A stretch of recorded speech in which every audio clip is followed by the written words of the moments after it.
Good evening and welcome to this week's episode of Kingdom Calls, where we look at all things GA in Kerry. We'll have a quick just look at a couple of things that are topical at the moment on the GA scene, and then we'll move on to a very vital and crucial weekend in the Kerry Petroleum Club Championships, where top of the groups will be decided and teams who will drop into the relegation trapdoor will also be decided, and that will all happen over Saturday and Sunday.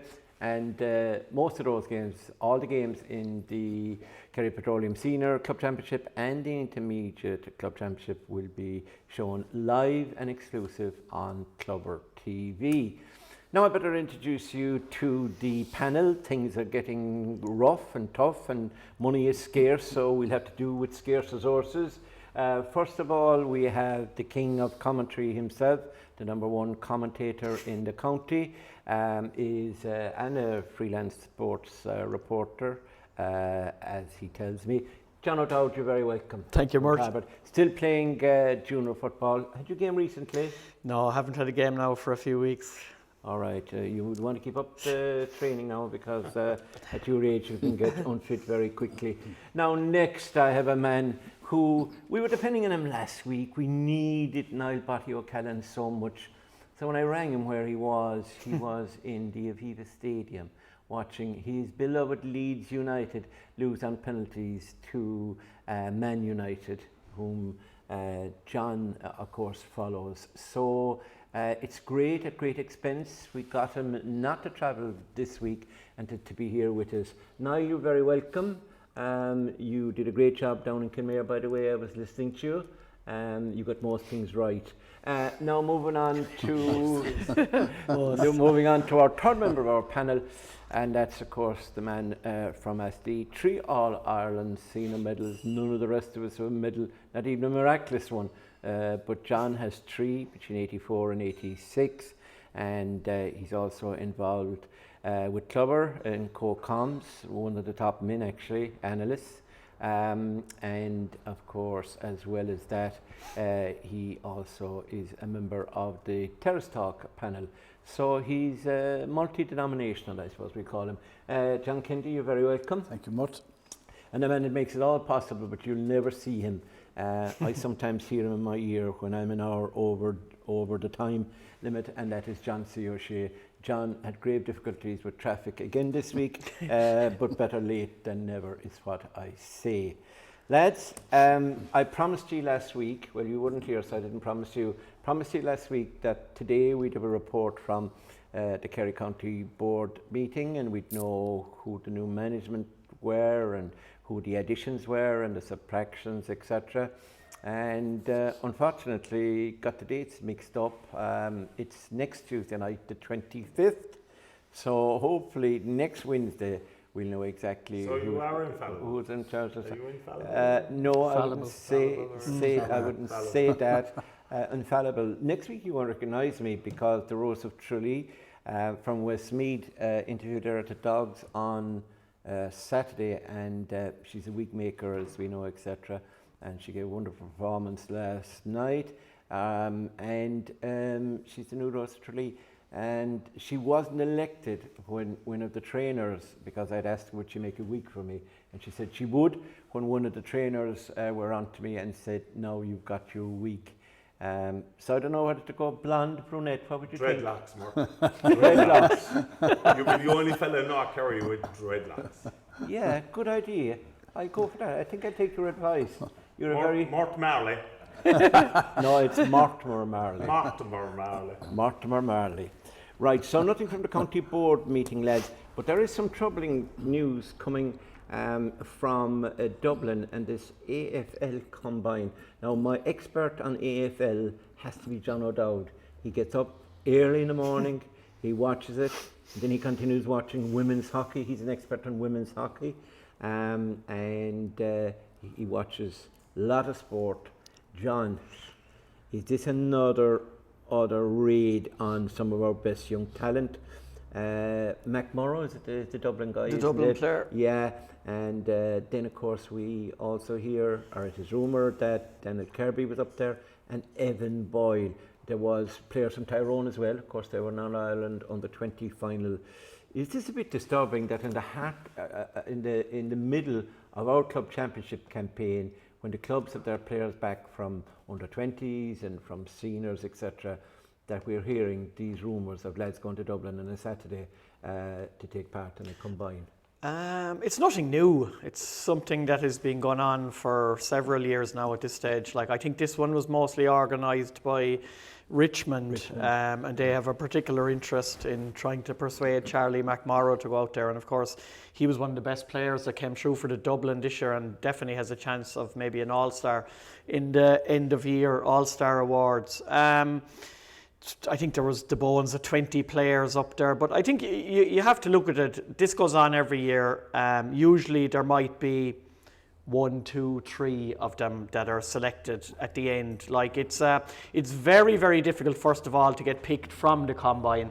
They're mainly going on your speed off the mark, your height, kicking ability, is it? Kicking, not even necessarily kicking ability, because they've kind of seen that before, you know, they've watched the players, but it's more how they feel that they can get themselves acclimatized to a new game if they do decide to bring them over. Execute the tackle. Yeah, a lot of it now is to do with pace, a lot of it's to do with height, obviously being able to mark the ball. Generally, when an Irish player goes over, they have to learn to kick differently anyway, because it's the Sharon is a lot more a more straighter kick rather than the O'Neill's ball, which we kind of curl a lot. So if you watch Aussie rules a lot, in general, most of the kicking is done straight, in a straight line without curls. So they're generally just looking at the physical attributes, their height, their speed, their stamina, because it's a long game, Australian rules, and I wouldn't be too concerned about it. I know there's mention of Evan and Daniel being there, like there's been mention in previous years of Charlie Keating, Killian Dennehy, Tomas Kennedy. Obviously we have lost players then in recent years like Ben Murphy, Rob Monaghan and Killian Burke. So He's playing well, isn't he, Ben? Yeah, Ben's story is pretty amazing. They moved him after maybe 5 or 6 games from half back to basically the equivalent of centre half forward. Yeah. And he's got 12 goals in 8 games in the VFL. He just finished his season on Saturday because Brisbane haven't qualified for the playoffs, unlike Killian Burke's Geelong, who were top of the table, and they will have playoffs in a fortnight's time. But Murphy has been absolutely outstanding, because he went there and he picked up a few injuries initially, so you would have thought that might have set him back. But like, I don't think any of us here around the table are surprised that Ben Murphy is able to adapt maybe quicker than others, because like, let's not beat around the bush. I think if he had stayed around this year, he would have made the Kerry senior team. Whether that was maybe in a wing half back position, or you couldn't be ignoring a player of that quality. We saw it in the county championship last year, like his performances even in the final against Dingle were superb, you know. So Killian Burke, another absolutely massive loss. He's played every single game for Geelong this season in the VFL. They have high hopes for him. He got a new contract there recently, which means he's going to be there again next year. He hasn't more stake for him at home. Yeah, he hasn't broken through to the AFL side yet, but Geelong are one of the best teams, and that's going to be the challenge that Ben will face down the line. Brisbane have won the last 2 grand finals, so trying to break into their team is going to be very difficult. But yeah, they're serious players. I wouldn't be overly concerned now that they're looking at other lads. It's just to be expected now, Mort. Some will go, some won't go. Some will be chosen, some won't be chosen. You're like a religious preacher now. No, it's just... there's nothing we can do to stop it at this moment in time, you know. Well, I maintain there is, and Niall, would you, you know, we were able to keep David Clifford at home. We were able to keep certain individuals at home, and do we need to do more as regards scholarships, their education, maybe a mortgage, help with their mortgage or whatever if they're getting to that, something just to keep them? I actually think, Mort, what you're saying is I understand exactly what you're saying. You know, best look to them, the world is their oyster. I understand that, but why should we hand over the crown jewels? Why can't we do something to keep them? Yeah. Why can't we, for example, as a county board, think outside the box and have a house in Cork and a house in Limerick where we can offer scholarships to young fellas with free accommodation and say, stay around, Ben or whoever, stay around. If you're going to UL, we'll give you free accommodation. You've got to come down and train 2 nights a week with Kerry, but you've got free accommodation, which is a huge bonus for a lot of these young fellas. We're doing nothing to offer them an incentive. And give them to stay. I know the senior players are getting it, but give them the use of a car maybe when they reach 21 or 22, whatever, But John, I'm going to give you a homework challenge. Yep. Because I was told the stat a couple of years ago. It rings in my head all the time. Your mind isn't great now for remembering things. 87% Yes. of the players that go to Australia Come back to Ireland and never played a game of football. They're either injured or they never played a game of football. 87. Yeah, no, I'd say spot on there. That's that's the thing. It's huge. very, very difficult to make it out there. And then even the ones that do make it and end up staying long term, you can come back as a broken player. Player. John, what would you think? Unfortunately, because you would have been a prime candidate the way you kicked the ball, because you kicked most of them wide, but if you were kicking it straight and you had 2 posts as wide as they have with the over and etc., you probably would have been one of the favourites for it. It wasn't there obviously in your time. It's a new avenue and it's a new opportunity for young players to see the world and play a different game and get paid for playing it. We know all of that. What would you? But even in John's time, you had the Jim Steinses and Steins, Sean White Sean from White, Listowel, who would have been a big. He was a great Kerry minor, Sean. Yes, he was a tall guy. But I agree, like both lads, what they've said is right. But I think, taking Niall's point, we're whinging in the GA about this. Like, you'll hear county boards coming out, or what are we doing about it? Like, what are we doing about this? Like, only just talking. Oh, another fella's gone. Another fella's up for the trials. Like, it's a huge opportunity for any young fella to go to Australia. A professional game, we know all that, and best luck to them if they do go. But can we give an alternative that's attractive? Like college, accommodation, all that is huge now. If that's put in front of them. Yeah, I see at the moment where Seafin Aviation and James O'Shea are sponsoring Clanny Celtic in their new League of Ireland. James is amazing. James is amazing, and I see where Kerry Airport are actually sponsoring Kerry FC. Why not we provide a plane for them or something, or a helicopter, and make life really good? No, but if you give the alternative, and they still go, that's fair enough, you know. But the thing is, you'd imagine over the last 6 to 9 months that Mayo, for instance, have offered everything possible to Kobe MacDonald to keep him from not leaving, because he had kind of arranged his move to St Kilda last year, but then even from Andy Moran was saying, we'll wait and see. So there obviously was lots of talks going on in the background since he came onto the senior panel to try and persuade him to stay. So even at that, even when they win the All-Ireland, maybe winning the All-Ireland made up Kobe's mind even more than if they hadn't won it, because he can say that his childhood dream to win an All-Ireland has already been achieved, and now he can go with even more peace of mind. But sometimes, no matter what you offer the players to stay here, they want to be playing a professional sport.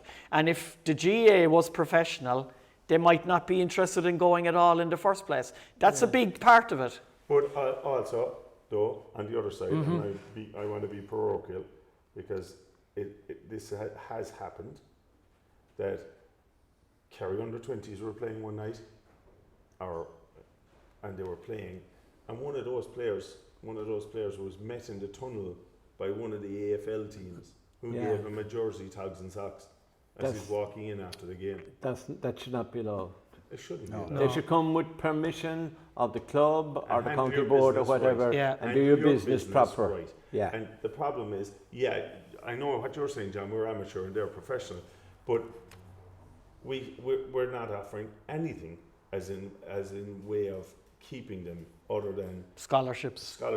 And the way of life is good, but that 87% is never wheeled out. No. It's a great lifestyle. I understand all of that, but we should try and do something to make them feel wanted, or make them get the course that they want to get, or if they want to be teachers, get them into that course, or if they want to be physios, get them into that course, and physically do something rather than saying, "Oh yeah, Kobe will offer you 50,000 or whatever to stay." I don't think those type of things are done. Really, and something should be done to keep them. But I don't think offering them incentives. And I think Niall is dead right there that with the 87% he's talking about there. I don't think the young players necessarily understand this when they decide to go to Australia, that it's not simply a bed of roses. It will be if you get to the standard of a Mark O'Connor or a Zach Toohey, or these guys who end up being Oisin Mullen is going down that road. He's absolutely fantastic at the moment. But if you end up with a 10, 12, 14-year career over there, you're possibly made for life. But as Niall says, there are lots of players go out there, get a very bad injury. For instance, this year Rob Monaghan has done his shoulder after a couple of games of the season and ruled out for the entire season. His immediate future over there is very, very unclear. Lots of other players come back broken up. Tommy Welch was a point in case. Stefan O'Cumber. Has Stefan really ever got back to his level? Did Tommy ever really get back to his There's a lad top level? Longford that came back early up the country. I think it's Longford. Within the last 2 weeks, a teammate of Rob Monaghan in the Carlton reserve team, Matt Duffy, has just decided he's had enough. He's had maybe 2 or 3 years out there, not making it into the AFL side, and just upped and decided to come back home. But like John, we use all the Mark O'Connors and the Ty Kennellys and all these ones as examples. They're not the real example. That's not the real. The real thing is a huge undercurrent underneath it. Yes. You know, it's like American college basketball. You have of the whole draft that you go through, there's only 2 or 3 that actually will actually sustain a career. Kilkenny is the opposite. Yeah. He left and came back and was part of the great Didn't like it over there. Yeah. Just to wrap up on this, talking about clubs and players available to clubs, it just struck me last Saturday, John was with me up in Killeen, and the Gael were playing Milltown Castlemaine. I believe they should have won the game, but look, well done to Milltown Castlemaine. We'll talk about it soon. They came back from being 5 points down at half time and they won it. The Gael didn't help themselves by having a man sent off. But I was looking at the lads crossing the field before the game started, and you had Jack Barry, he's injured at the moment. You had Diarmuid O'Connor, he's obviously injured from playing with Kerry. And you had Oisin Mansell, also injured. He was injured in the hurling. He played with the fractured wrist and in the hurling, but he couldn't do that in the football.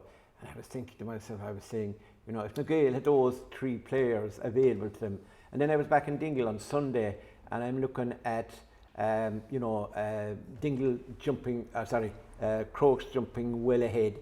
Then in the second half, they fall a point behind, and I'm looking at where's the leadership here. On comes David Shaw. David had been injured, and I was saying this would be ideal for Tony Brosnan. But where's Tony Brosnan? Tony Brosnan is injured. So my point is this, right, Jay? If we keep going down the road we're going, of, you know, the way Jack has been suggesting that players will have to restrict the amount of time they play with their clubs, and we'll look after their load better, you know, and maybe he has his point. Will we end up with a situation like Cork Con and Shannon and all these teams, and Munster will be Kerry, and then the clubs can fend for themselves? We discussed that a few weeks ago, and that cannot be allowed to ever happen. Yeah. Because then you're destroying what the whole ethos of the GAA is meant to be about. It's said on hundreds of occasions, 98% of the players are club players. The intercounty is the cream of the crop, but it can never turn out the way club rugby has turned out. Go back to the 1990s and you were getting crowds of 20,000 or more watching maybe Shannon against Cork Con and Shannon against Gary Owen. Yeah. They were absolutely massive occasions. They were huge. Then professionalism came in and it was all about the Munsters and the Leinsters. And even die-hard Shannon, Cork Con, Gary Owen, etc., they lost track of the club scene. They all got into the bandwagon and hyped up with Munster travelling to Heineken Cup finals, Leinster the same above in Dublin, even though it's different up there. And then look at the club game now. Would you even know when Shannon are playing? Would you have a clue when Gary On are playing? Or Young Munster or any of that? It doesn't get any TV coverage anymore. You barely get the results. You don't really see any reports of club rugby in the media anymore. It's just been forgotten about. The heart and soul of the GA is that we have a photo here of Gavin White in possession for Dr. Crokes against Dingle. One of the best games of the weekend. Yeah. Go back to previous evening, you have Sean O'Shea up against Joe O'Connor in Kenmare against Austin Stacks. If that's ever gone and you end up playing championships without the creme de la creme of the game, then you might as well just forget about the GA as an entity and what it is. And you might as well just be a franchise. What do you think, Niall? But I'm agreeing with you, John. And the reason Kerry football, and I'm going to aim this at you, because you knew more experience of it than me, because you came up through the system when Kerry 39 All-Irelands. Yeah. We're not 39 All-Irelands for nothing. We're 39 All-Irelands because our club game is so strong. Yes. What I think we've gone away from, and I do believe this, that our county league is really serious. It's not as serious in other counties as it is in Kerry, the county league. But the reason it was so serious, and you can correct me if I'm wrong, the reason it was so serious is because a fella could play well in the county league. He might score 2-4, 2-5 for his club. Yeah. And on the Tuesday night he's brought into Kerry training because he's been picked on form. Yeah. We've gone totally away from that. Yeah. Yeah. Because we say a fella plays well, he scores 2-5, but now he needs to go into the gym. Yeah. Whereas we're not picking people on form. These games matter nothing to picking a Kerry team anymore. Yeah. And we just saw the Stacks and Kilmare game, because I was at it, was inter-county standard. Two great coaches, two great teams, great game of football. I was in Dingle, I'd say the same crowd, thing. Huge crowd. Dingle, huge crowd. But there's you've gone to how many games in the last couple of weeks? You have. Yeah. And we've all seen players and we say, well, they're not in with Kerry. But my God, he's worth a look. Carl Ryan from Rathmore will Carl say. Ryan should be in there a long time ago. Yeah. Right? But he's not in there. And you're saying to yourself, the guy's playing on form and he's playing really well. Gave an exhibition at the weekend. John, in your day, a fella played well and played in form in County League and Championship. You were called in. Those days are gone, aren't they? There's a huge change from the top down. Like the attitude is, like it's an elite game now for the county senior panel. Like Niall said, I'd agree totally. You go to the clubs, there's clubs all over the country and the county struggling. Nothing being done for them. Yeah. Join up with somebody else after you go. We can see it in North Kerry, John. Yeah. We've one team in North Kerry now in the county championship. And is that good for the general football? Like you've 35 players inside in the bus going to a game, and they come out and they're really looked after by the board. They're well kitted out. They have brilliant guys involved with them. But what about the other 35 or 40? Yeah. You have to look at this. Yes. And John made a point there. Like the GA was set up to create a playing environment at every level. For every club at whatever crossroads they're at. For every size of a club. Absolutely. Not a lot from the Crows right down Plus, to Mort, Harper. let's not forget what the biggest story of 2026 has been from a Kerry perspective. It's not Kerry winning the Under-20 All-Ireland, which was fantastic in itself, and it ended an 18-year drought, and we're absolutely delighted. It's not Kerry getting to another All-Ireland final.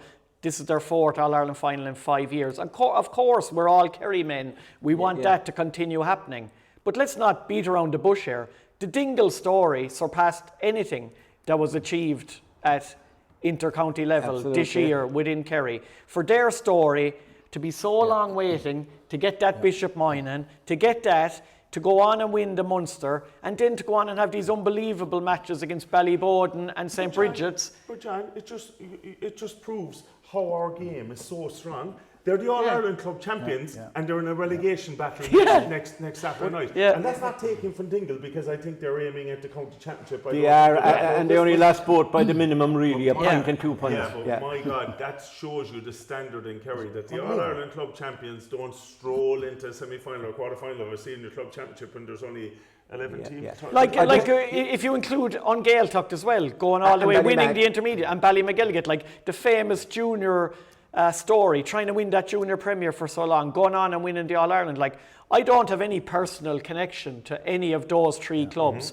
but I got as enthused and as caught up in the atmosphere of the progress of those three teams through Kerry, through Munster, to win the All-Irelands in Croke Park. That was as important to us who love football and love Kerry teams as Kerry winning the All-Ireland as well, because it's just as important. You're back with your own people. Like the story of Ballymac, like the Luke Sills factor. Like, the emotion. Yeah. The way the people came together to support the family and in turn then got to Croke Park and grown men cried. Yes. For a lot of reasons. Yes. You go back to the Gaeltacht, Aidan Welch, one of his greatest days was playing with the Gaeltacht. Yeah. A Cork man that was a tall man outside. That's won an All-Ireland medal and with Cork. He couldn't get over the level and the standard in Kerry. And Mikey Gainey, a man who should be retired now, he's back again this year. He scores the winning point in the All-Ireland final. All-Ireland final. Incredible. Of all people. What a lovely fella. Incredible. And he really is. Just to finish on this, right, I would say this, right, I don't want to get involved in the politics of it, but I would say this, whoever is the next county board chairperson, right, I would say that the most important job they have to do is not to pick a Kerry manager, whatever they'll do with that. It's to ensure the integrity of our competitions and that our competitions are run on, like we're running on a regular basis, and that players, our club players and our inter-county players are able to play together. The cream of the crop joins the ordinary. We call them sometimes the domestique, for want of a better word, who plays the county league. There was a time when a county player and not so long ago, could play the first round of the county league, and the last round of the county league couldn't be played without the. You remember that now? Yeah. Without the inter-county player, that was 2 extra games they played. Mort, that's gone. I have one for you. Yeah. With going to the gym and lifting weights 4 nights a week, does that kick the ball over the bar? No, but you could throw the weight over the bar. No, because I think we're going the other way. We're more. Are we going too scientific? No, we're going more interested in going into the gym and lifting weights and doing Olympic squats and Bulgarian lunges. And at the end of the day, John, is it going to kick the ball over? No, it's not. No, is it going to kick the ball over? Not at all. No. Are we working on the skills of the game like we should? I think there's more emphasis should be on the skills of the game than inside the gym. That's just me, and I'm not insulting anybody in terms of their gym. Yeah, I know, but we got to wind this up. Everyone in the GA knows, Mort, there's a close season, you can't train. Yeah. Like, that's a joke, like. That's a joke. We know what's happening. Yeah, it's training all year round. No, it's training all year round, and that's the problem. I agree with Niall. Back to your very original point and the question, like, the answer is that inter-county teams like Kerry, like Dublin, whoever, they can never become like franchises. Like Munster and Leinster, where it's an elite and you only play for the elite and you're never seen with your club unless you're coming back from injury or you're on the way out of the county panel or trying to make your way into the county panel, because without your inter-county players playing for your clubs, you lose everything. Yeah, absolutely. So that's a discussion that has to be had, and I hope it'll be a discussion that will be had over the next couple of months, and that when clubs decide to put forward motions in October for November meeting where the competitions are discussed, etc., that they'll take all this into account, and that they'll take into account that it is very important for them to be involved in competitions, whether they're winning or not, but to be involved in competitions. Just one final point there, Mort, not to interrupt you, but the proof is in the pudding that both can have success side by side. It doesn't have to be either or. Absolutely. Just go back to 2025. We won the All-Ireland title. We hammered Donegal. We went on after that and won the 3 All-Ireland club titles. We followed that with an All-Ireland under-20 title, and we got to another All-Ireland final. Yeah. So it wasn't either or, it was both. Yeah. Well, whoever's in charge, whoever the next county board chairman, and nobody knows at this stage, obviously, whoever, I think that's... You don't know.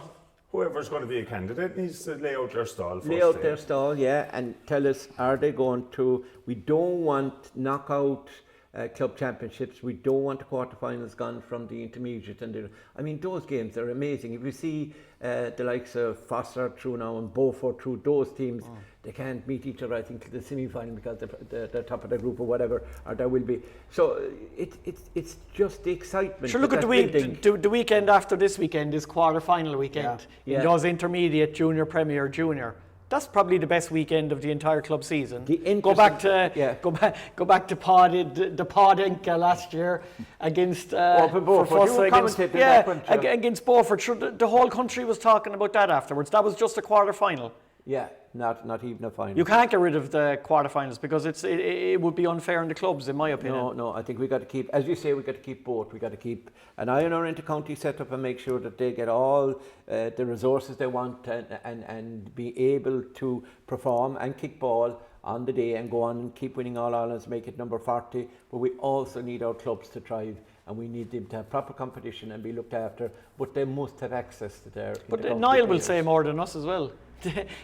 The inter-county players, they love their clubs. That's where they started. That's where they're going to finish. They come back and they play with a little bit of abandon. They don't have to be in a rigid system. They're playing with their friends that they grew up with all their life. Yeah. And he'll tell you, it's a freshness to go back.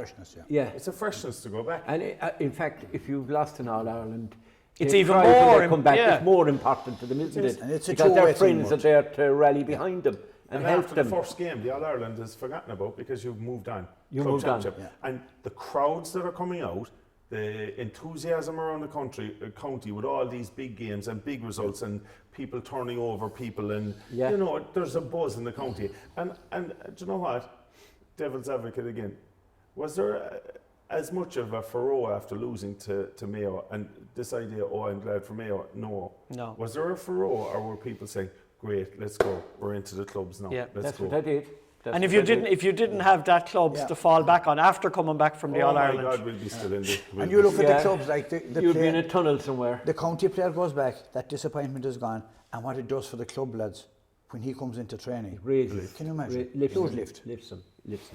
Okay, we leave it at that. An interesting discussion there. Thanks to the lads, some very informed opinion there. I mean, if I can say so.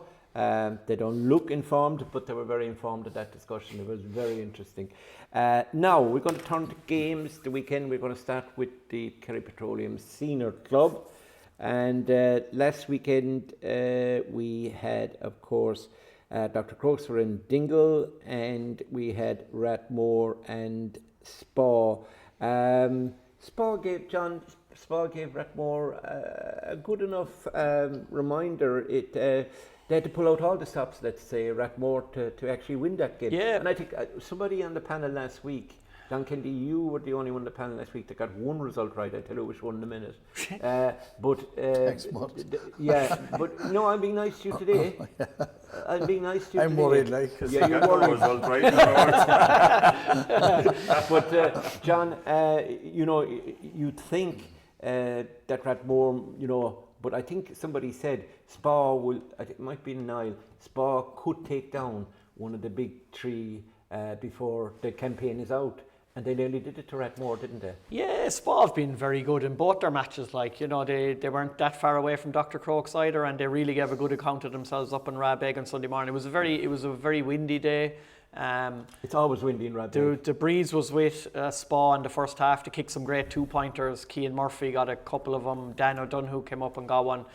But Rathmore, you mentioned him a while ago. Cathal Ryan was absolutely outstanding. Like, he was so far the man of the match on the day. Like, he got a couple of points before half time that just brought Rathmore back into it.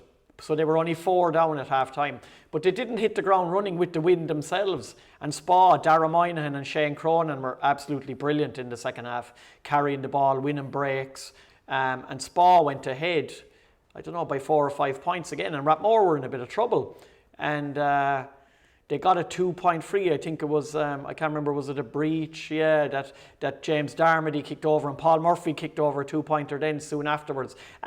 But really the catalyst, apart from Cathal Ryan, was the same as the week before against Dingle, the superhero, the super sub, Mark Ryan. came off the bench again. 3 points he scored the last day. Petro isn't it, Niall, isn't he? It's Pat's nephew, Yeah, go on, sorry, John. He's just such a reliable kicker. He knows always where the posts are, and he shoots on sight when he gets the opportunities. Andrew Moynihan thundered into it for the last few minutes. I thought he was in commentary somewhere. Rapmore managed to edge over the line in the end. Big win for them. Big win. We spoke to Cahill and Aidan O'Mahony afterwards. Yeah, it was a big win. It sets them up for...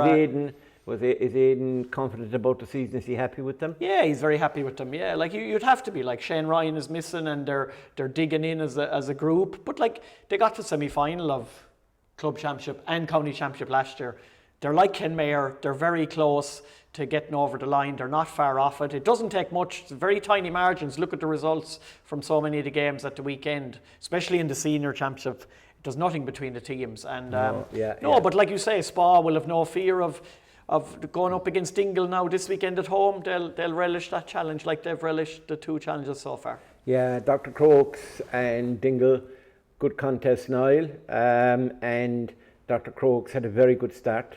They went 1-9 to a point up by the 18th minute. They were 11 points clear. Now, if you were told that before the game, you'd say they're going to win this easy.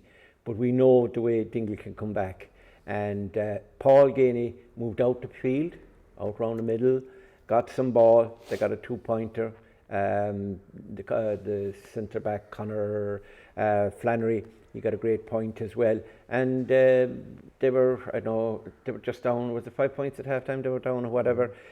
Not a lot in it. And he got then a 2-pointer just before. He got a 2-point just for halftime. And then in the second half, they brought on Barry Dan. Mark and Charlie, Mark O'Shea and Charlie had been absolutely completely on top of midfield, and Shane Murphy was finding all his kickouts were absolutely spot on.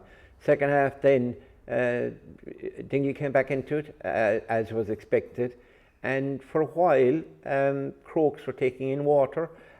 They weren't. There was a few of them trying very hard. Gavin, Brian Looney, of course, what a player.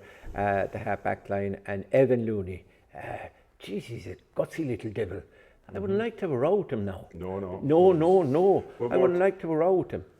What I would say to you, if you haven't seen this game, go back and watch the game. And it was a bit like a lot of the games we saw this weekend. This was pure and utter inter-county football. Oh, yeah. There was everything about it. I have to take umbrage at the heading here that Dr. Crokes hang on for a nervous win. I'd actually be the opposite. Yeah. I would say Dr. Crokes go down into the home of the club champions and they come away with a brave win. They were a point down. The football in the first 20 minutes that Dr. Crokes played is the best football I've seen anyone play under the new rules. So go back and watch it and you'll see. Yeah. But anyone to think that Dingle are going to just roll over and on their home patch. Yeah. We went 32 minutes without scoring. Exactly. After 1-9 in the shot space of time. 32 minutes without scoring. Was the only one who and scored. You're telling me that the Crokes had a nervous win. Total opposite. Yes, we were lucky that Paul didn't kick it over at the end. Yeah. But from a Crokes point of view and a Crokes supporter, I came out elated that I'm just after watching a great game of football. Absolutely. And those type of games don't come around too often. What did you think about Charlie Keating's wide? For me, another fella who's been inside with Kerry, and when you're watching him with the Crokes, you're saying, he's got everything. Athletic ability, he's got everything. Why isn't he getting around? Pace, he's getting 3 points a game averaging so far. You have some of the performances the last day from both Dingle and the Crokes in terms of coming back. And Tom Neo took him down for the penalty, I think it was, and Cian McMahon put it away. Yeah. Now, he said to us afterwards that David Shaw, and he took the free as well, he was fouled himself, the winning free as it turned out point, and he said, David Shaw was hovering around the place, but I refused to give them the ball. But that was very good. I was delighted coming out after watching. But Shaw's 2-pointer was crucial. That substitution. Absolutely. And from a Dingle point of view, that 2-pointer that Paul got just before half time, Paul Ganey's influence on the last 2 games of football has been nothing but spectacular. Incredible. And it was the same, he dragged them. And anybody that thinks this Dingle team aren't the real deal for the county championship, you're living in cuckoo land, because I'll tell you from a Crokes point of view, I don't want to play them again. Yeah. Well, I can tell you. I'd rather somebody else. And they're after getting Barry Dan back. They're getting Conor Gainey back. They got Ned Ryan back. He came in, Who knows, by the time the county championship comes around, Mark could be back from What Geelong. Niall said there is, like, in comparison to last year, they were struggling in the club championship. Oh, they played 2 great games here. Yes. Gael took him out last year. They're getting the lads back, and I tell you, if they win the next day and avoid relegation and avoid the playoff, they're going to be 5 weeks probably before their county championship. Suit them. And they're pouring it back there in Dingle. I tell you this, the heading, it doesn't, for me, I'm sorry, it doesn't read the game. The game, I came out of the game buzzing, delighted, and people say, oh yeah, but you were 11 points up. We're 11 points up down in Dingle against the All-Ireland Club champions. Calm down a little bit, you're like. Yeah, it was a wonderful game. I think as well as that, Mort, we said here, going back to the first night about Dr. Crokes, like, there was questions.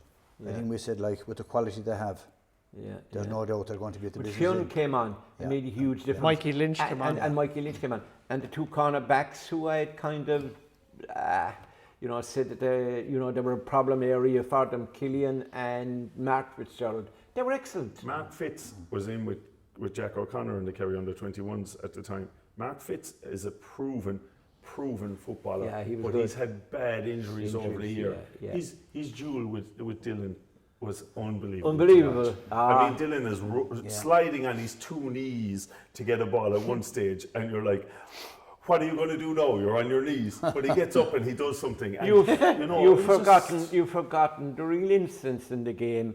At half time, poor old Brendan Griffin, I think he's hobbling at the moment.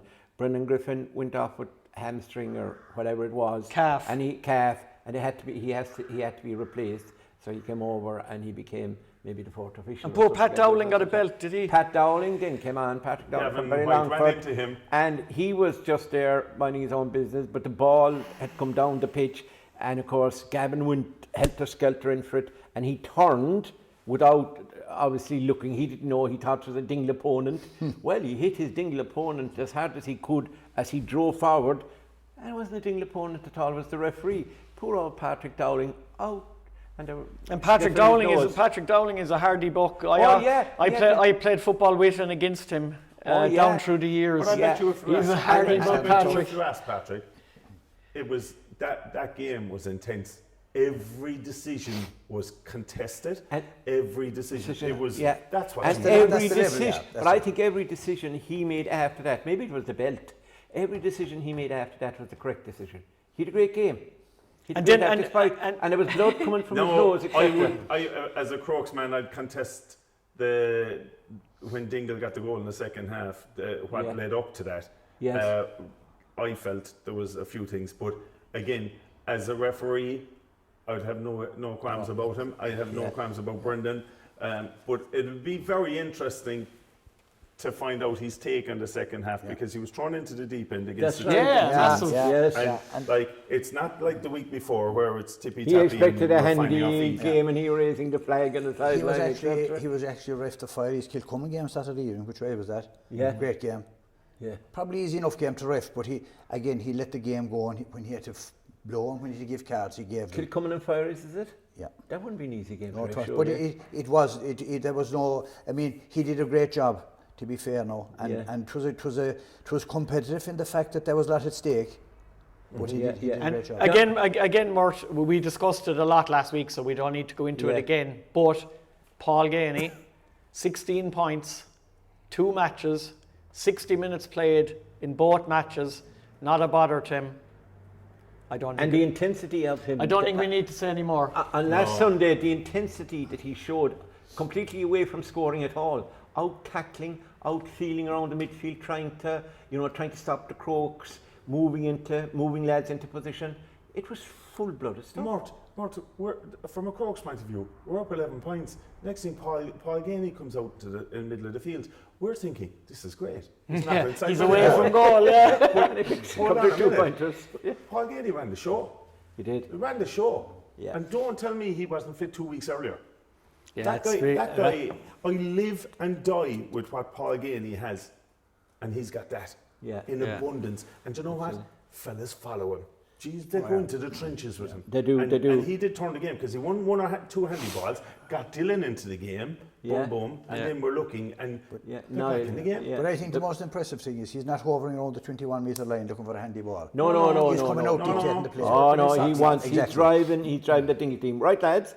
Dr. Crokes and Ratmore. To get a neutral opinion on this, I won't ask you. I'll ask John Kennedy. Dr. Crokes and Ratmore. Who do you think? Now remember that Ratmore always like to meet the Crokes. They don't always beat them, but they have a reason. They're probably one of the best records of a club side Kerry against them, particularly in the O'Donoghue Cup. They really play well against them anytime they meet, whether it's O'Donoghue Cup, whether it's County League, whatever it is. Do they consider Killarney townies? As I say to John, we're only a small club on the side of the road. That helps us. Don't tell Matt O'Neill that. Go on.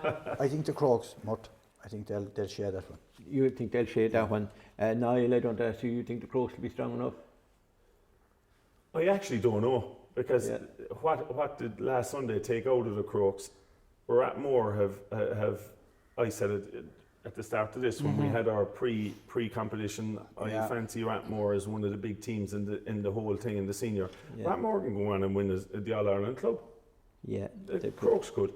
Dingle could. Yeah. Do you want me to call it? I would think the home advantage for the Crokes hopefully will stand to us. Dr. Crokes, will I be surprised if we lose the game? No. John, what do you think? No, it'll be a cracking game again. Like there'll be plenty of serious intensity. Like this is a battle for top spot really probably going forward, but both are safely through to the knockouts. They can kind of enjoy it with a bit of abandon and just really have a good cut off each other, I think, as well. The home advantage will probably be enough for Crokes to edge it. The other one, Spa are entertaining Dingle. It's kind of a must win for Dingle. They don't want to be involved in now. They have a good chance of getting to a county final, I suppose, Dingle, so they won't be having that relegation game for a while maybe. But and I think as well, from what I can gather, the team that finishes bottom of the team 4 go straight into the semi-finals, and then the other two final, and the other two go into. They'll have a relegation semi-final. Yeah, they're a relegation semi-final. So Spawn Dingle. You'd have to give the nod to Dingle, even though Spa will come at it all guns blazing. They were close to Crokes, they were close to Ratmore, they will be close again to Dingle. 1-1. Yeah, if you can get Connor, Barry Dan, Ned Ryan's a very good young player. Getting him back into the mix is important going forward for Dingle. I just think Dingle will want to have that 5-week gap after this game on Sunday. They won't want to have to prepare for a relegation final, because make no mistake about it, they get the win on Sunday, they're going to be the most dangerous team in the race for the Bishop Minor, because they will have that time. We saw what they did with that time last year, and as John said, they weren't playing well in the club championship last year. They are playing well in the club championship this year, even though they've lost 2 matches. So I think Dingle will edge it. Yeah, so we all think that Dingle will win. Crokes probably, but wouldn't be surprised if Ratmore was to win it. That wraps that up. Group 2, the derby, the battle of Temple Low and Kenmare Shamrocks. Obviously, last weekend, Niall, you were at Stacks and Kenmare Shamrocks. It could have gone either way, could it? Another inter-county level game, it could have gone either way. But again, Shawnee Shea was the clubber man of the match. He was absolutely outstanding. How did you get on with Sean Vaughan? Had a great time with Sean Vaughan, your fellow countryman down there in Cremon. Yeah. And well, he was a fisherman, I was a student. And I'll have the legend Liam Hassett next week, so I'm looking forward to that. But all the good guys. I saw 2 really good teams, 2 really good coached teams going at it down in Kenmare again. Do I think any of the 2 of them could win the club? Yes. Stacks probably need a little bit more from their forwards. It's a little bit robotic at times, but it was a very, very enjoyable game. And I've said it. Well, I kind of tipped Temple No to come out at the start of this. You did. You told a load of lies. I still think there's a kick in Templenoe next Sunday. On home soil. On home soil with their friends Kenmare. And maybe that's why Sean Shea wouldn't give me the interview after in the clubber. But you don't want to give away any secrets. I was kind of saying Templenoe might come out of this group, but to be honest, from what I saw last Saturday, Kenmare are loaded. They're going Tom Hernan playing really good stuff. Yeah, 4 points. Jimmy Lahan was He's my cousin. Jack O'Sullivan. Yeah. Oh yeah, from the old Kerry under 20s. Ah man, Really good player. And then you have a centre He's back. playing at 12, is he, Jack O'Sullivan? You have Tommy Cronin, you have Darragh O'Connor, James McCarthy. Darragh played on the wing most of the time. James McCarthy played with a dead leg, went off injured, so he'll be okay next week. And then you're bringing David Hallisey off the bench. David Hallisey off the bench. And he was clean through right at the end of the game. And if it was a forward, like Sean Vaughan was with me, I said, Sean, you would have stuck that into the side. He put it over the bar. They got the result.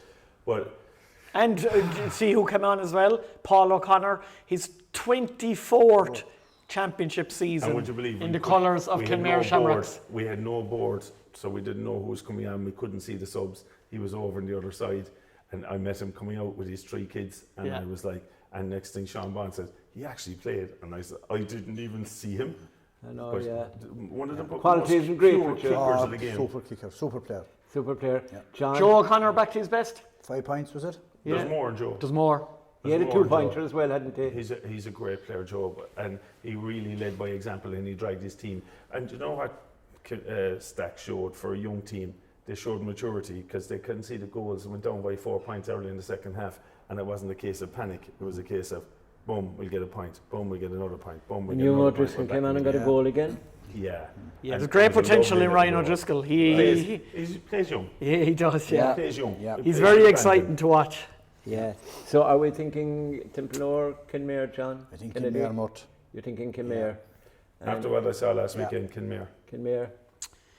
I think so. I'll go for Kenmare just to edge it, but it will be very tight. And as Niall says, there will be a kick in Templenoe. Paddy Curran will have them well fired up for this. He was there at the game last day, taking notes. Yeah. I'll make it a complete clean sweep for Kenmare. Now, Group 3, Ungailtucht, Miltown Castlemaine and Nagail. Ungailtucht have the win. Miltown Castlemaine, they looked in trouble at half-time, John. You can describe this better than I am, too depressed to talk about this. Nagail then went 2 points clear. They didn't feed Liam Cooper. They lost a man in James E. 8 minutes in the second half to a red card, so they played 14. And in fairness, playing the new rules with 14 is difficult. I spoke about it this week, about especially in the modern game now, the last 2 years with new rules. Yeah. If you go down a man, it's pretty. And I know Cork kind of turned that around this year and won the games. I think it was against Meath. They managed to get a win even after Colm O'Callaghan, the midfielder, was sent off. But in general, if you go down a man, the game is gone from you. Loud won a game. Did they? 14. Yeah, it's very it's very, very difficult now to win a game because you have to keep your 3 up, which means you're a man short when you're defending all the time. And the team that has the numerical advantage can just be patient and patient and patient, and the gap will eventually open up just by weight of numbers. Nagail should have won the game. They were 5 points ahead at halftime. They were miles the better team. Liam Cooper was outstanding in the first half. Real footballing intelligence of a player, and a good scorer, a good kicker. I thought the game was over at halftime because Nagail were going to have the scoring goals in the second half as well. Miltown were struggling. But then 8 minutes into the second half, James O'Connor gets the red card, 2 yellow card offences. Simply out of rustiness. Playing hurling all along, not used to playing football this year, couple of high tackles, nothing malicious whatsoever, but they were 2 yellow cards. The game changes. I think you still have to give Miltown Castlemaine an awful lot of credit, especially David Roach. David Roach simply refused to go off the field in the first half. His knee was in a bad way. He could easily have come off. He wouldn't. He ended up, he was full forward, he was wing forward, he was all over the shop, and he epitomised everything about Miltown in the second half. But in saying that, Nagail, even though they only scored 2 points in the second half, they were still ahead in injury time. 60 seconds. Michael Lynch then stormed up the field. Really, another promising young player, Kerry under 20, scored a great goal. and that was it then. Gavin Horn, brilliant, 3 points from the middle of the field. Dara Hogan, really good in the second half, 3 points. Ian O'Connor, lovely intelligent play out the field. And then Nagale had just nothing left in the tank. Yeah. I hope Damien Burke is okay. Seemed to pick up a bit of an injury again the last day. I hope it's nothing connected to what he's gone through before, because he was playing really well. And O'Connor was good. Nagale were totally in control. Andrew Barry really marshalled things really well. They looked set up to win the game, but then they lost a man, and like you said, they couldn't get the ball to Liam Cooper at all in the second half as well then, and they made a few mistakes, turnovers, etc. Can I ask you a question? Were Nagale a little bit too negative? Second half? No, maybe second half a bit over. The thing was, they were missing Diarmuid O'Connor, they were missing Jack Barry, they were missing Oisin Mansell. They are 3 of their top players, along with obviously Damien Burke and Andrew Barry. Like they'd be in the top 6 players in the club. And if you the 2 of those guys operated at midfield, Milltown would have found it very hard. And last year, remember, they got to the final. He beat them. The Crokes beat them, and Diarmuid played basically with the shoulder injured, but he said he couldn't make it anymore. Played on. He scored 1-2 in one game.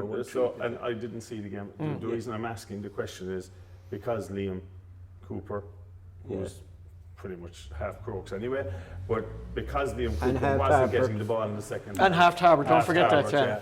But the reason he wasn't getting the ball, is it because they defended too much and couldn't get up the field, or why couldn't they get the ball into because Milltown had... Milltown, even before the red card, Milltown had taken over. They'd got the first couple of points of the second half. Yeah. I don't know, did Nagale maybe half feel that the job was done, because they'd scored like something like 110 against the wind. They turned over. They were really good, and Milltown were struggling, and then the game just flipped. And momentum is an amazing thing. When they were in front as well, they took some foolish shots for 2-pointers, and there was a couple of them. In fact, I think Damien Burke. Milltown do deserve a lot of credit, though. Sean Hogan got 2 late points. They do.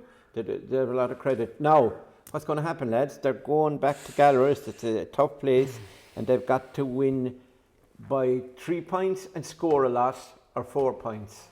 And get in there. The very interesting thing about this game is if Nagale win by 3 points, all 3 teams finish at level on 2 points and level on 0 score and difference. So then it goes to... That's going to be fun for the Then it goes, scores far, you know, and after that it goes goals far, and God forbid after that it's a playoff. Yellow cards, red cards. No, it's a playoff after that. It's going to be hard for Nagale, though, to get a result in Gallerist, like it is for anybody. Yeah. Without Jack and without Diarmuid, I think, it's going to be tough. I don't fancy them back there. I think Gaeltacht will win it. It's hard to know, because like Gaeltacht struggled for long spells, and they're missing a lot of bodies as well in their match against Milltown. They're not at full pelt either, so it could be a case of the walking wounded and who survives the occasion just that little bit better. Like neither are going to be at their very best, I would say, but possibly home advantage for the Gaeltacht. Niall? Weather's lovely down there at the weekend, so I think that's going to give Milltown a chance. And Nagale a chance. But I just think Nagale don't have enough when you have the fellas missing. Yeah, the fellas missing. John Kennedy. Yeah, I'd go along with that. I think the injuries. By the way, you got the Milltown result right. You were the only one of us that said Milltown would beat him last week. So John's predictions were superb last week. They were, but I think it's the fact that you sold some stoves or something in Milltown. He said he had a couple more right, Mort. Yeah. He just said it there. Yeah, well, he pulled a brilliant. We'll go on to it now soon. He pulled a brilliant Listowel Emmets v Killarney Legion out of the fire as well. Anyone would have predicted that. So that's the senior ranks, lads, and we move on now quickly to intermediate. Group 1, this is done and dusted. It's only a question of can we sack Ger O'Connor as chairman of Glencar or not. They've conceded, unbelievable, is it 6 goals and 41 points, or 4 goals and 61 points, something like that, in 2 games. So Fossa went back there and beat them. 11 goals conceded in 2 games. 11 goals in 2 games, yeah. Fossa went back there and beat him out the gate by 28 points. And then we had Ballymac beating Niagara. My son John were doing that, and it was competitive for the first half, but the second half was all one-way traffic. And despite the efforts of Ronan Collins, that a guy who might get a look in with Kerry, he was excellent, he was outstanding. But the experience, and again, like we were saying about Dingle, and probably we could say about Great, that when you have that long run together and you're playing and you're winning, I think it stands you when it comes back in this situation. Jack Joy's performance on in the second half on Saturday night, it was like it would bring joy to your face. The effervescence of youth, like he just grabbed the game by the scruff of the neck. Like he went in for the throw-in with Ronan Collins for the start of the second half. He won the ball, and within 15 seconds he put it over the bar. Like he admitted to us himself afterwards, he hadn't had his best first half, but my God, he changed the whole game in the second half. Like I don't want to use the pun, but he certainly played with a little joie de vivre. But John, this goes back to my point earlier on. If you're in the middle of the season now and Kerry are training, does Jack Joy get a look in from that on the performance he put in and the joy de vivre, or is that gone out of the game totally? Are those players gone out of the game? Or would Colm Cooper get on the current Kerry team at 18 like he did before as a kid? Is probably that not gone from the modern that's game? a very good point you make there. And a rare good point. Anyone I spoke to because he wouldn't have spent years in the gym. And when he did get into the gym, he didn't do much in there either. but my point being is, everyone's buzzing about young Joy. They're buzzing about his performance. Yeah. But there's nothing for young Joy to strive to, because you'll go in and you'll do your 4 nights in the gym and you might get an hour on the pitch. Yeah, that's it. Donald Daly was very good. Yeah, I was just going to say it. We shouldn't forget Donald Daly as well. Absolutely brilliant. A player brimming with confidence at the moment. I think it's going to be just very exciting now for Ballymacgilligan. Like, you strive for so long to get that junior premier. You get it. You go on to win the All-Ireland. As John said, it's been a very emotional time for everybody connected with the club as well. But they haven't rested on their laurels. They've driven on. They're after winning 2 great games in the Intermediate Championship. Now they can go and play the Clifford brothers on Saturday evening, knowing that they've already qualified for the quarter-final. Imagine players like Jack Joy and Martin McKivergan and these lads. They can go in there now on Saturday and come up against the 2 best footballers, or 2 of the best footballers in Ireland, and try and match themselves against David and Paulie. But John, my issue with that is, and I know you don't mean it, people are disregarding the other players that fuss about. Oh, of course, 100%, yeah. Like the Shays. Yes, Emmett O'Shea playing flying. Harry Buckley, one of them. Harry Buckley. Keane O'Shea. Young Talbot at centre back. There's nobody giving these fellas credit. And young Mark Kennelly coming through from the minors and making a big impression. They're playing County League without the 2 boys. So for them, it's a huge lift to have them back. But I saw their first game, I watched it on Clubber, the first Fussa game this year. And the amount of fellas that are stepping in, boom, point. And you're saying, hold on a second, this is supposed to be it's not just the 2 boys, The boys are doing it. The man scored, was it Emmett scored 2-7 in the first game? There's no mentioning it. 1-7, yeah. And he got 1-8 or something the last night. I think Niall said a while ago about the standard, like Ballymac found it difficult to come out of Kerry, and they went down and won the All-Ireland, and a lot of people felt, their goal is reached, that's it. But they weren't happy, as John said. And they have a free shot next weekend. Ian Blake has a great management team, in fairness, behind them. Yeah. They're doing great work. Great work, in fairness. And what about Ian? Ian is he doing good work? Sorry, great guy, in fairness. You know the way you said, you agreed with me when I said his management was actually doing good work. Do you rate him at all? I think he's a great guy. He was a great footballer, but he did great work. He did great work with Boyle himself. Yeah. And then he moved on to Ballymac, and look what he's done. He got him without Aidan Breen the last night, who's the heartbeat of the team. So and he's injured. It's just at the top of the table, but do we think that Ballymac have a chance against Fussa? I think Fussa will be eager to get home advantage this time. They didn't have home advantage. Something you know nothing about, right? You know nothing about greyhounds, right? All right, and I can tell you, Solo and Go, Shane Wright, and the Clifford brothers, and there's a couple more individuals involved. Their greyhound is running, it's in the last 48, bring it down to 24. but he's 2-1 on to win his particular heat the next night. He's got one of the softest heats of the lot, so he should be in the last 24. The winner of that gets 125 grand, by the way. So if he does, I think the Clippers are going to give up football and they're I doubt it. Full-time greyhound racing. Get pups out of them. But the thing I'm worried about is, I think if they get to the intermediate final, I think the Derby final could be on that the 15th maybe, and if it's on, it's a Saturday night. Their final, if they're in it, will definitely be Sunday if the dog is still going. So solo and go, interesting for good. There was a few instances of solos and goes in Dingle that were very dubious. Did you see that? Did you spot that? No comment. Yeah, okay. I think, going back to the prediction for the weekend, I think Fossa will be eager to get home advantage this time for the quarter final. Yeah, they finished runner-up in the group last year. They had to go to Beaufort.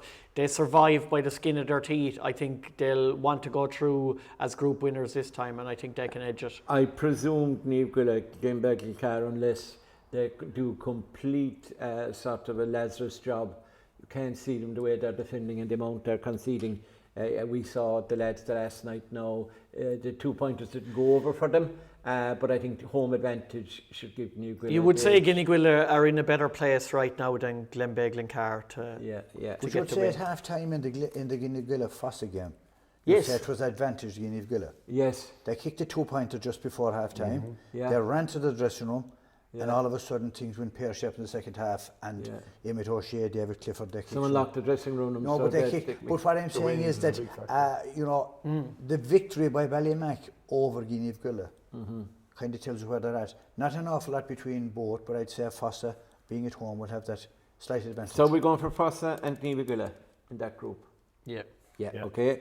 Group 2, we have Kilcummin and John Mitchell's. They're neck and neck. And we have Fireys and Ballydonagh who won't make it now. Last weekend, John, do you want to comment on anything? Kilcummin, did you do? No, John, I did Kilcummin, you did Kilcummin and Fireys. Yeah. That was pretty close. James Horgan played and they came back into it. He got 7 points. Got 7 points, yeah. Paul O'Shea and Kevin O'Gorman didn't start. Was Paul missing? Yeah, he actually came on. Both of them came on. Oh, good. But Kevin McCarthy's introduction was the difference. He was a focal point up front. He was an outlet for them. It was a very cagey encounter for the first 15 minutes. Yeah. Both defences, they allowed the opposition to come to the arc, and then they took them up. And it was a lot of over from one side of the field to the other. But Kevin McCarthy, he got a goal himself. They were 6 points up, and it looks as if Fires were dead and gone, but they were led by Jack Sherwood, and James Horgan, as you said, did really well. The Tomas Tifford at centre back was excellent, and they did well, but Kilcummin just that little bit better. Paul O'Shea came on, he was effective. Philip O'Leary ended up man the match. He was very good in the corner. Do you think they're good enough to win that group? I think they are. Mikey Casey got 3 points in the other corner. He was impressive. Where did he come from? Came from the Crokes, and I wish him the best of luck because he's a great young fella. Fair enough. But like I said, at the start of the Kilcummin, for me, we played them in the County League, and I was looking at that team and I said, this team are a serious outfit. Yeah. They'll win this. And you mentioned Kevin. Yeah. What Kevin has, you can't coach. No. Yeah. Kevin has that picardia, that messy stuff. Kevin played in the intermediate final over in Tralee a couple of years ago. I saw 6 or 7 years ago, Kilcummin. He got a ball, I'll never forget it. He got a ball over by the stand side, turned around, kicked it over the bar from 45 yards out, totally unconscious.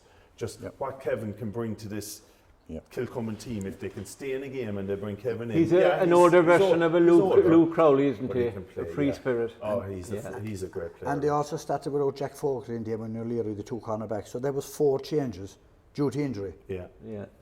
It shows the strength and depth they have. They're a team that you cannot write off to win the whole thing. No, John O'Dowd, John Mitchell's, they're scoring goals for fun. And it's not alone Gerard White, but the brother Paddy is involved. And it's a bit like Ballymacgilligan. They're the story so far of this intermediate championship. Up there with Ballymac is John Mitchell's. a young team that play a fast, exciting brand of football.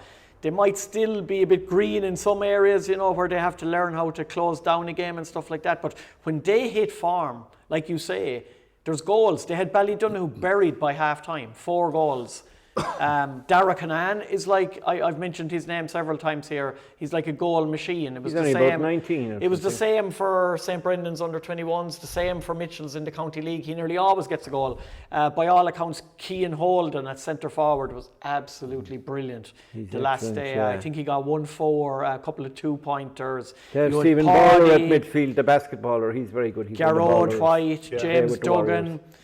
Really, really good. Ballydonagh who had no answer. Mitchell's have 2 wins now. They can go to Kilcummin knowing that they've qualified as well and have a right cut off the home team. I don't think anyone will want to play Mitchell's because they're unpredictable. Teams will have more experience than them, especially in this competition.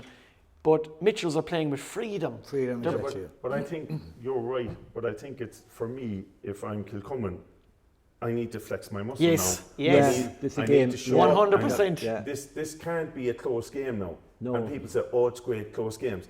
But sometimes when you're going into the knockout stages and you have your 2 wins set under down your a belt here marker, now, yeah. now is the time to say, yeah, flex the muscle here now and we get ready for the next round. Yeah, But exactly. I'm hoping Kilcummin can really turn it on Yeah. because I think they're a team that nobody will want to play. You'd have to mention Brendan Keeley as well. Oh. The kickouts are Yeah. unbelievable. Yeah. They were under a bit of pressure the last night with the long ones. He varied it. He knew when to change it. Yeah. Vital. But can you imagine if Keeley was 21, 22 years of age, you get 10 years out of him with Kerry and the way he kicks the ball. Oh yeah, brilliant. Yeah, it would be unreal. Yeah, brilliant. it would be unreal. Mitchell's, yeah, it's going to be a big game for them, but I think they could be up to it. But I still fancy. You'd fancy Kilcummin to win, yeah. Now Mitchell's are managed by Stephen O'Mahony, and Stephen would be better known back in the day as a soccer player. He played for Great the player with Dynamos, the Dynamos, great player at Centre Dynamos Half. and And with Killarney Kerry, Celtic. and he played Killarney Celtic, and he played League of Ireland with either Limerick or Waterford. He went to one of them. You know, David Hennessy study.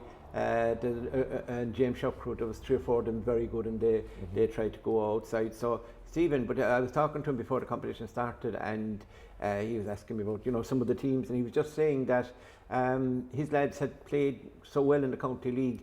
He was hopeful that they would put in good shifts in the championship, and they have. So they haven't left him down. Ballydonagh and Fireys, that's the cellar dweller game. Who's Yeah, gonna win that? Ballydonagh have home advantage, Fiery, sorry, but yeah. Ballydonagh have home advantage and are always tricky to beat in Coolard. But on the way both sides have played so far in the championship, you'd have to give the nod to Fireys. Fireys. Fires. I think so. Yeah, Ballydonagh will be disappointed with their. I think so. Not so much that they're being beaten, but the manner of the defeats. Do you know? But look, I'd imagine it'll be tough encounter out in Coolard, but I'd imagine Fireys on the showing up to now would have enough. John, everything is tough in North Kerry. To go to North Kerry and win is tough, isn't it? It is tough. Yeah. Yeah, I'm saying no more. Lown Rangers, Legion, Listowel Limits, and St Mary's. Now St Mary's are pointless. They haven't won either of their games. Lown Rangers have 2 wins, and Legion have 1. And Listowel Limits after last weekend beat Legion. Who predicted that? Did you say? John Kennedy. John Kennedy, you predicted that. What made you think that Listowel? Well, we were doing the game in Tralee. That's right. And the first and I half, told you. Listowel didn't leave the dressing room really. Yeah, To put it, they they didn't didn't, play. no. Lown Rangers was excellent. You have to say that. But Yeah. they were allowed play. But Yeah. the second half, they showed it came down to the last kick from Dara Lynch. A Yes. 2-pointer free to win it. Yeah. It just went wide. But you could see that it was advantage Listowel going into the game.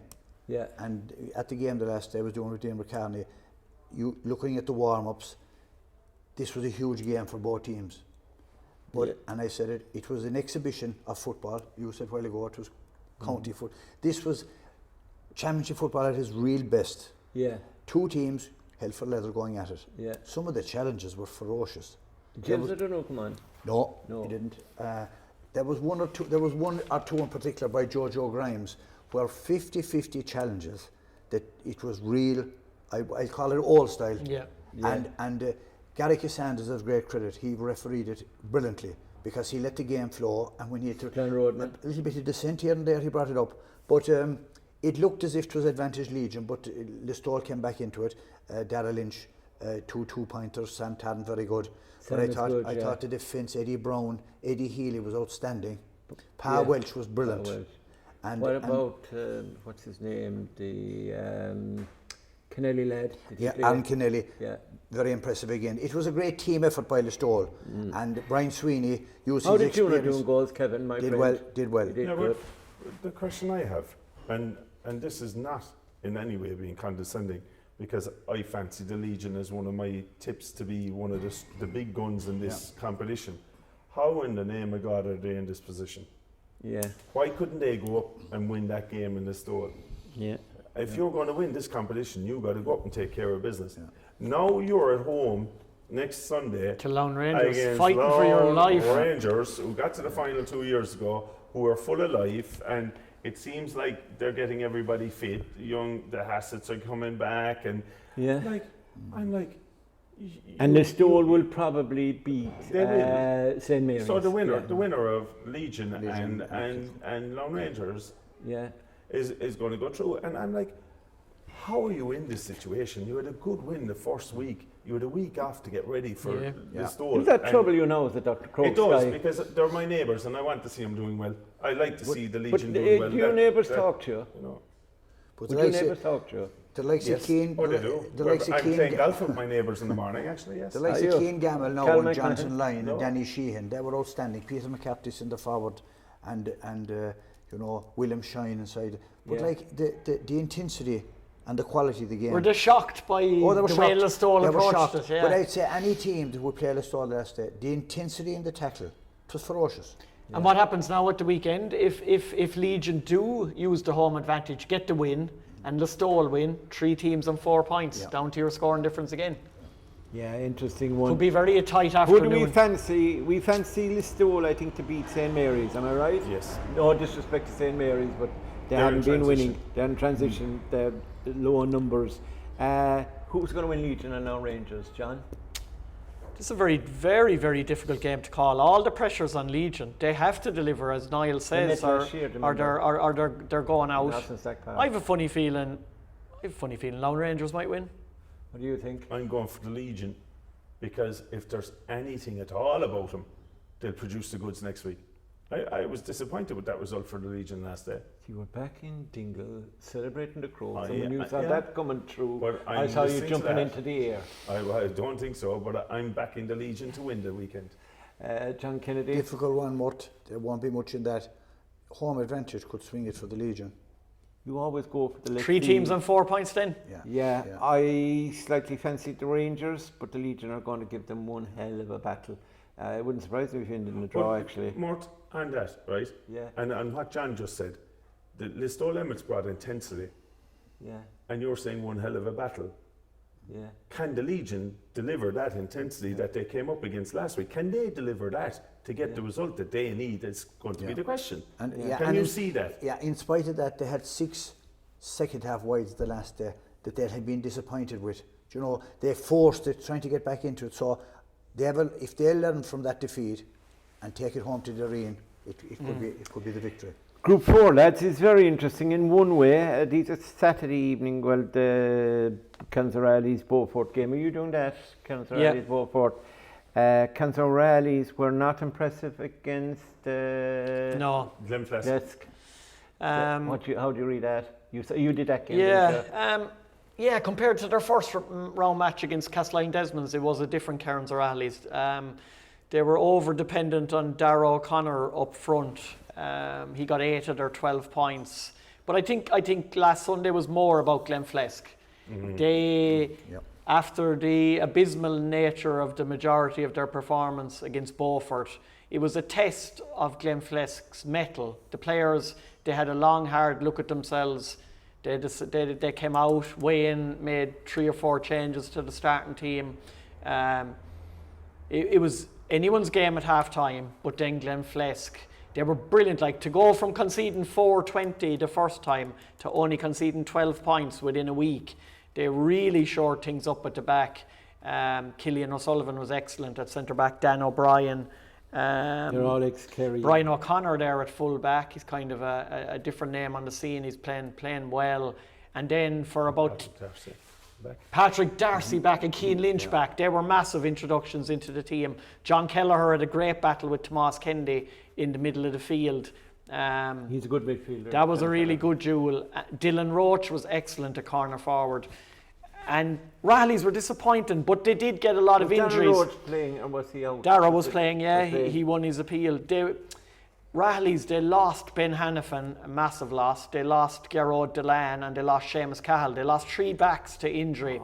And they don't have a massive panel, Cairns Rahleys. Hanifin is very quick. A huge loss to them.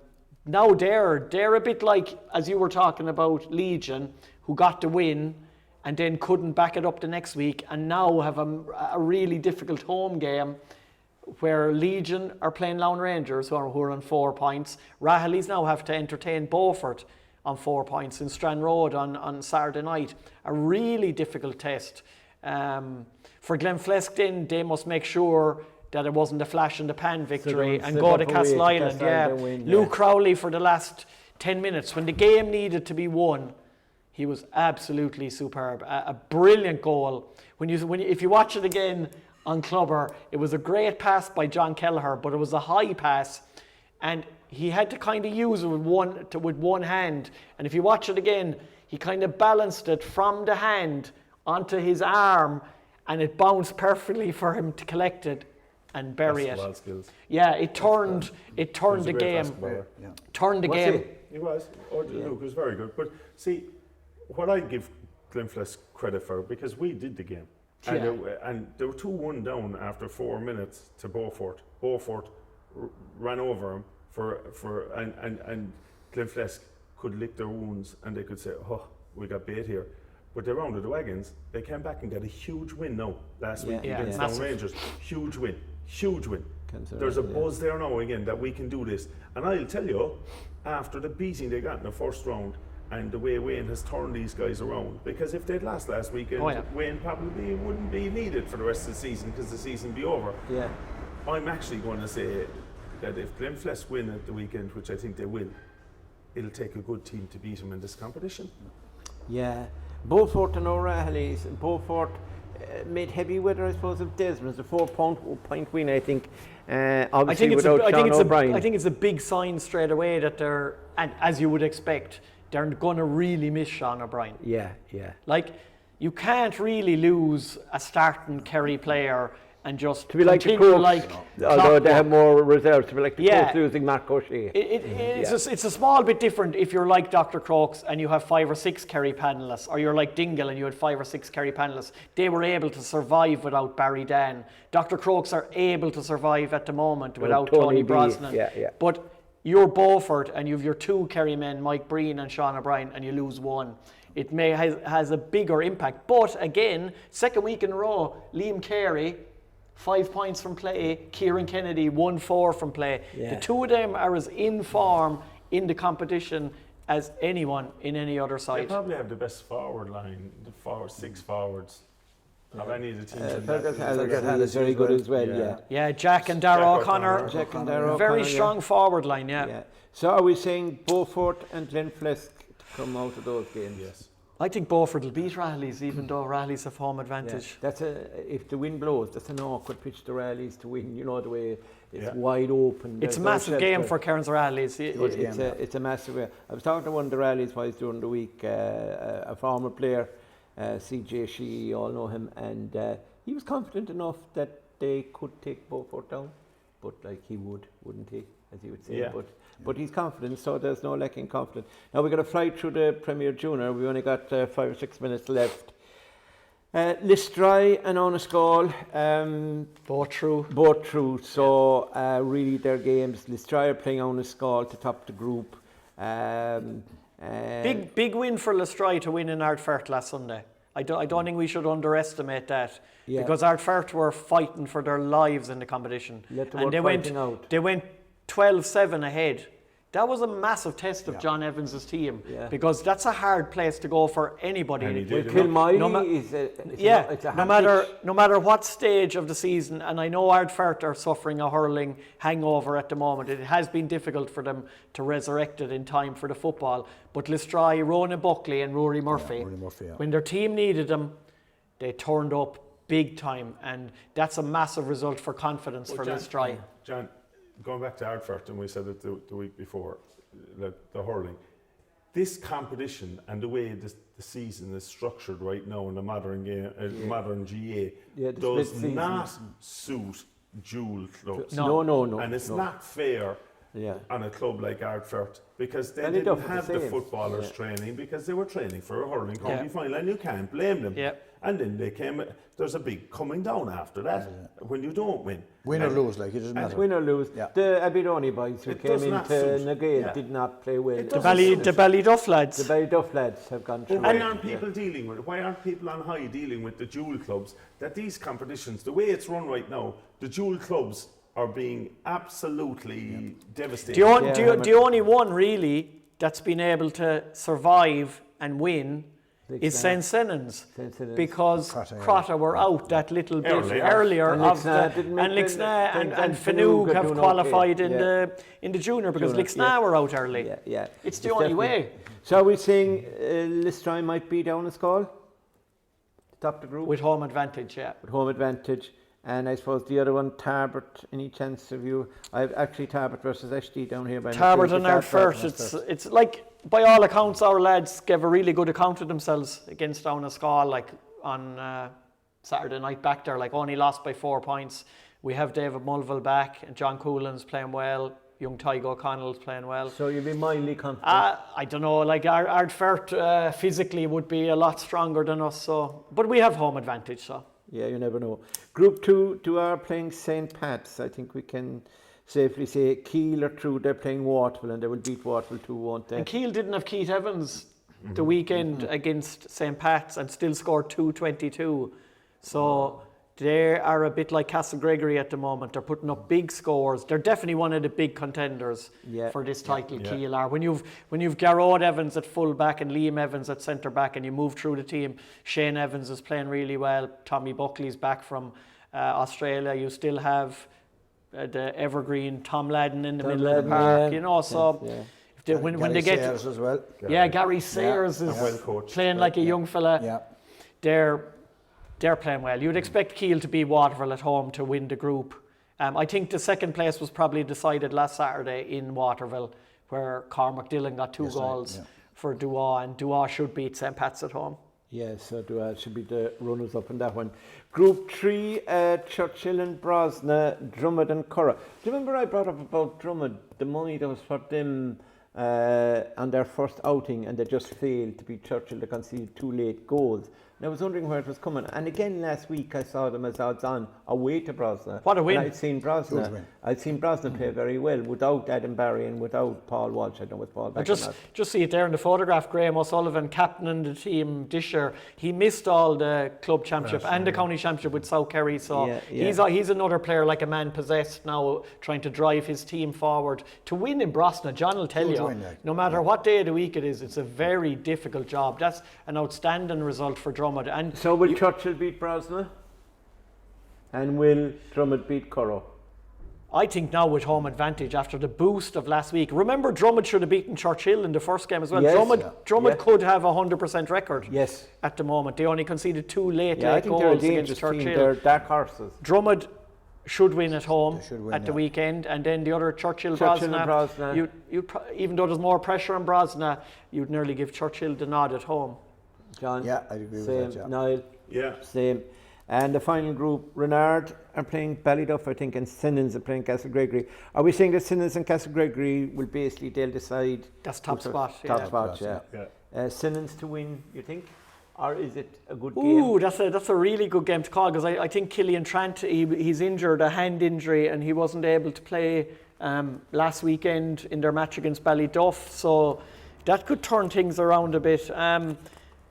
I actually have the way Castle Gregory are playing at the moment, like they're 5-19 in the first game, 1-24 in the second game. Keane O'Grady, Morris O'Connell, Thomas O'Donnell, I give Castle Gregory a decent chance of winning away from home there. So you give Castle Gregory a nod. That could be one of the surprise results. Especially without Killian Trant if he's not playing. Yeah. What do you think, John? Same? Yeah, I think Castle Gregory without Killian Trant for Sinnons. Conor Kennelly's back. Yeah. Conor Kennelly's back, massive Conor boost Kennelly's back, for St. Sinnons. He was Could we- arguably the best player in the junior Premier final last year and scored 4 points. Could we get an accum for our viewers on who we think might win, and we're not going for the 1 to 9 shots now, like things. You're talking about it there. I don't gamble, right? I'm not a gambler, yeah, really. yeah. 250 or whatever. Or I'd be You've like gambled Vince enough on Cooper, Leeds. 5 cent Yankee or something. Vince Cooper that what he does? Oh yeah, he's the big spenders, like. But no, I saw it during the week. Crooks 5 to 6 on. I saw Stats 9 to 4, and I saw the money for me. What a bet! 9 to 2 Kinmare. Wow. 9 to 2 Kinmare. Don't tell me that's not a good bet now. Are you going for it? So if you're asking me to make a bet and you want to Well, make money Stacks for charity, are not playing this weekend. no, but He's talking going for about overall money to win the overall. championship. To win overall. 9 to 2 Kinmare is an absolute dinger of a bet. Yeah. So you Kinmare to win the. So senior you're club. abandoning your own club, the club that No, brought asked you me, up. No, you asked me about prices, and I'm giving you what prices. Value for money. There's no value in 5 to 6. The only value for money I know you go is to the a dogs. room in default. Winning is a different which I story, got one but- night from you, and you looked after Yeah, me. and we even gave you breakfast. You did breakfast, yeah. No blonde. No bland, no. No. Killarney blonde beer is all you get now. John Kennedy, who do you think might cause a bit of an upset this week? And we'll throw it in. I'm going to go with Lown Rangers anyway as one of my teams to win. I don't know what prices they are, but you'll see them on the screen if Jesse puts them up. So I'll go with Lown Rangers. So I want one team from each of you who you think might do the business. I'm going to take Lown Rangers as doing the business. Well, I gave you my Castle Gregory one, so I'll stick with that. Stick with Castle Gregory if we get a price of that. Castle Gregory. John, I know you're not a gambler, but Ballymac against Fossa. Ballymac to take Fossa down. Yeah. Do you know what it is? That's a good one. That's a good one too. There's a nice price in that now. And have you given one? You've given Castle Gregory? I'm going for an outsider then. Yeah, giving Spa out to take down Dingle. No. Spa to take down Dingle. I swear, you know That's something. a total outsider. Yeah. That just shows you I have no clue in gambling. None whatsoever. Paul Ganey's going to ring me now. And Paul Ganey Senior's probably going to be outside my door with a shotgun, but I know. I think he's outside Murt's door. Yes, Our accumulator, no, that's Paul Senior. Yeah. Our accumulator, based on pure random thoughts of the boys, are Lown Rangers, which is sensible enough, Castle Gregory, which is a sensible one, Ballymac, which is slightly dubious, and Spa, which is totally off the wall from Niall, but he wants to keep in. He's going for election, shoot a Spa. No, I wouldn't say totally off my the ball. neighbour No. Joey McCarthy to get the winning goal last minute. Is it? There you go. Stop, myself and Joey I don't know, does he see eye to eye with me or not? No, because you were calling him names. Was I? Yeah. Don't mention it. No, I won't, because I'll stand up for Joey all day. Don't forget our venue before you finish as well. We're in Parkers. In Marcus, Parkers. that's All right, is that where we are? Didn't know that. Right, He's still here from the last party. He took off the tie, he's the suit You still can on. tell David if they win the 125,000, they can come back here to Parkers. No, they'll come back and sponsor this podcast. That's what they'll do. Right. And just Mort, before you go into that, just obviously there's a week free in the junior football championship this week. We're down to the last 8. Kilgarvan definitely, from chatting to them during the week, they're the most relieved. They lost by 13 points to Knocknagoshel and saw Scartaglin go down to Port Magee and win to leave the two teams level, but Knocknagoshel get in by -7 to Scartaglin's -9 scoring difference. one more point either way at either venue, and that would have changed. That would have been gone. The draws, are they being made in Clover on Sunday? On Sunday evening, live from Derreen in Legion, not directly after the Killarney Legion game, because that's a 3:30 game and we have to wait till the 4 o'clock matches are finished. Yeah, but it will But it will be live with JC O'Shea. Will they have a signal there, I wonder? We'll have a signal there. Right, so that's a wrap for this week on your Kingdom Calls podcast. I hope that you find some of this informative and entertaining. We spoke about some GA matters to start off with, and we've gone through all the games for you, and we've given you an idea of what we think may or may not win.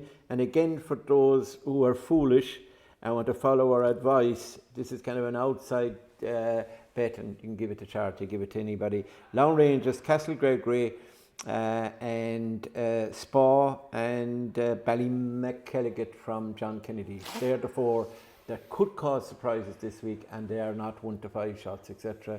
So you could get very, very rich. I see the camera has dropped slightly as it's been furiously writing. There has been JC. He's going to have a big bet, I'd say, JC, in all of this. We'd like to thank. He's another Vince Cooper 5 cent each. Oh, God's sake, will you stop?